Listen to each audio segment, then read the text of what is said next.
Hello, hi, how are you? I hope you're well. My name is Anyango Midamba. I am a writer from Nairobi, Kenya, in Africa, beautiful place. And I'm currently working on my very first YA Afro fantasy novel. And if you're a subscriber, thank you very much. Hi. If you haven't subscribed, I hope you subscribe to my channel. As you've guessed from the title of this video, I'll be taking you behind the scenes of my current work in progress book. So come along with me.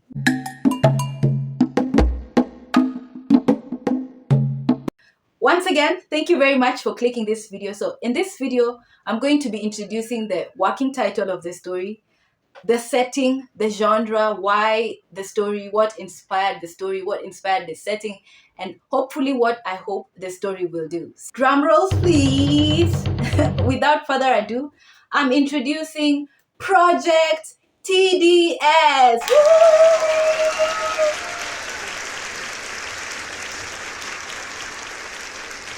I'm just gonna read it so that I don't mess it up. I don't have it crammed, so. Project TDS is a YA Afro fantasy set in Paleolithic Kenya, where cowrie shells, feathers, and stone tools shape life and legend. The story follows a young girl thrust into a quest to resurrect a god and restore magic to save her people from a cursed land, a ruthless leader, and an even greater doom tied to an ancient celestial event threatening to wipe them from the face of the earth. It's a story of origin, resistance, and survival on the brink of extinction. I mean, I would want to read that if I were you. Just saying. So the story follows around real people. They come from all over the world, but I specifically narrow it down to Africa, Kenya to be specific, though it's a plight that happens around Africa. So they are hunted down and killed by people simply because of a genetic disorder, something that they were actually born with. I remember when I was young, I was seated in the living room with my family and we were watching the news. I think that's the first time I ever heard of a killing of these people.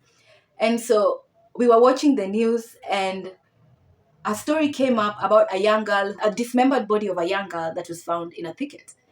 And for some reason, since I was young, it was always etched into my mind that, wow, what? I cannot imagine being hunted down because of something that I do not have control over, something that God gave me. For some reason, that always stuck with me.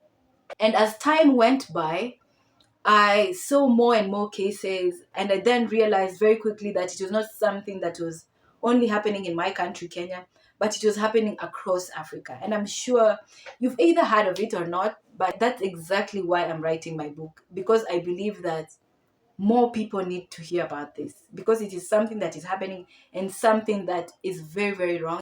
It's literally ancient ways of thinking, superstitions and beliefs that are not even true, and that is causing so many people to lose their lives. For some weird reason, I always love to write about marginalized people, marginalized communities, marginalized places.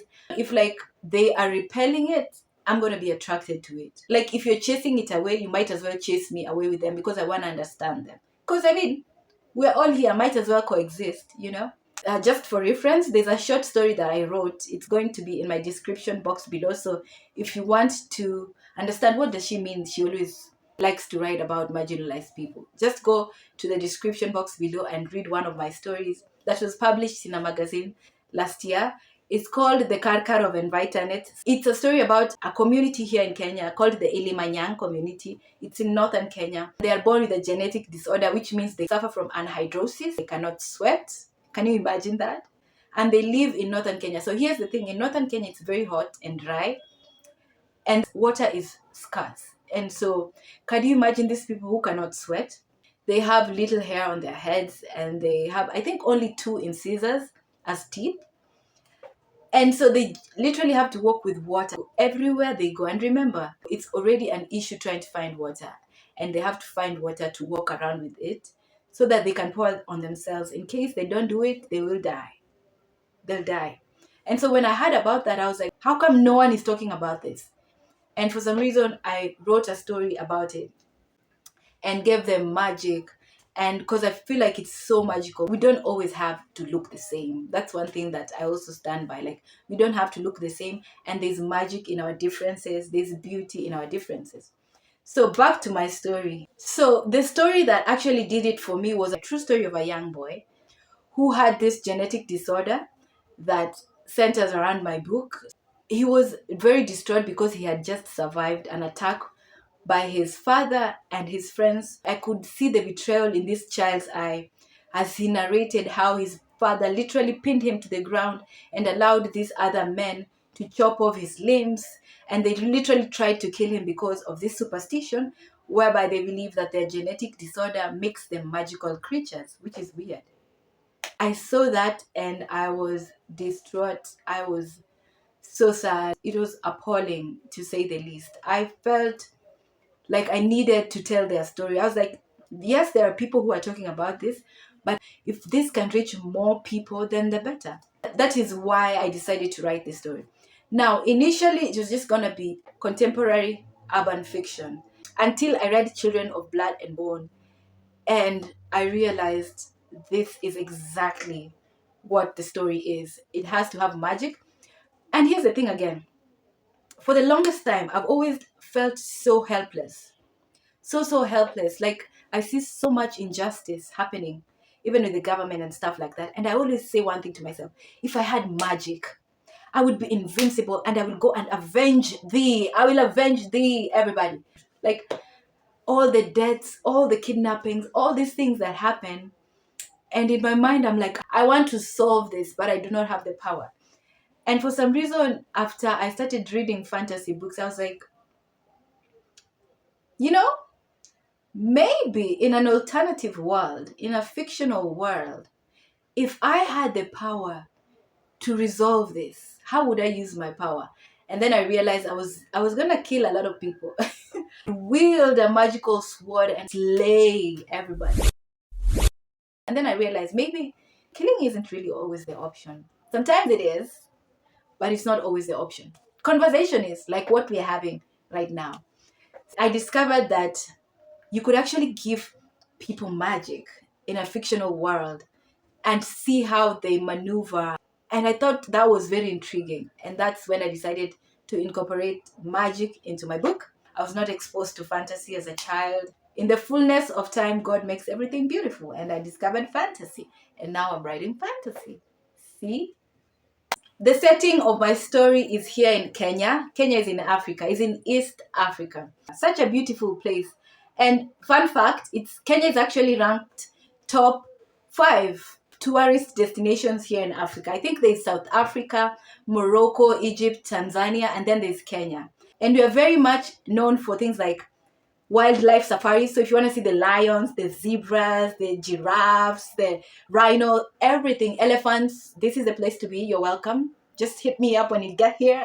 We are known for our beautiful culture. There are 42 tribes here. Well, with the recent census, I think they're saying there's around 45, but we have 42 tribes. So imagine 42 tribes, 42 cultures.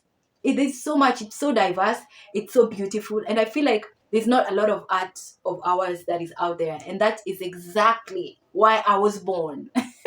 So many bad things that are said about my country. I mean, we have our pros and cons. I think someone said we are like a hotbed of terror, and then others are saying we're malnourished. They walk around and see malnourished children everywhere. That's not true. We have concrete buildings, okay? It's not just huts. It's weird. And that's why I'm here. I'm here to put Kenya on the map and show you how beautiful and diverse we are and how amazing. I mean, we are top 5 tourist destinations in Africa. That should amount to something, right? Yeah, so my story is based here and I love it. I cannot wait for you to see how much Kenya has to offer. The hopes that I have for Project TDS is that I hope it starts the conversation. As I said earlier with the story, the Karkar of Invitanet story that is in my description box, it started a conversation, even if it's 2 people talking. Like, I remember standing in front of everyone in that room and asking them, do you know about the Ilimanyang community? And no one in the audience knew about the Ilimanyang community.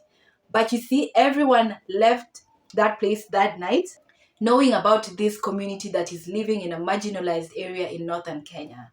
And I feel like that in itself was me fulfilling a bigger purpose than me. It's something bigger than me. I hope that this story actually starts a global conversation about these people that are living with this disorder. And I hope that these people feel well represented. I hope that they feel empowered, and I hope that the killings will stop more than anything. That's what my hope is. Most of these killings happen in the rural areas, not in the urban areas. I hope that there will be more education to people who still have like anachronistic beliefs that are not true, superstitions and all that nonsense. I hope that will end. That is my hope. If that happens, then I can die in peace. No, I'm just kidding. I don't want to die yet. But if that happens, I would have fulfilled my purpose for writing this book. That's why I'm writing the book. Thank you very much for watching this video. I really enjoyed talking about Project TDS. There is more that is going to come. In my next video, I'm going to be talking about the world building and how it happened, all of that good stuff. Hopefully, you will watch me take this journey as I finish the book. The dream is to be traditionally published. I don't know how that's gonna happen, but a girl can dream, right? Like, I hope to finish the book. I don't know when. I'm not that planned in my life, trust. Yeah, I'm working towards it and I hope to finish it. I'm still in Act 1. What? I gotta do something. Thank you very much for clicking this video. Subscribe to my channel because I plan to release more content around Project TDS, around books, anything and everything about my beautiful country, Kenya. Kindly like and comment. Tell me about your book, what you did today, what are your milestones. I love seeing people's milestones, people's friends, all that good stuff. We're supporting one another. And that's all that matters, right? Anyway, thank you very much. I will see you again in my next video. Bye.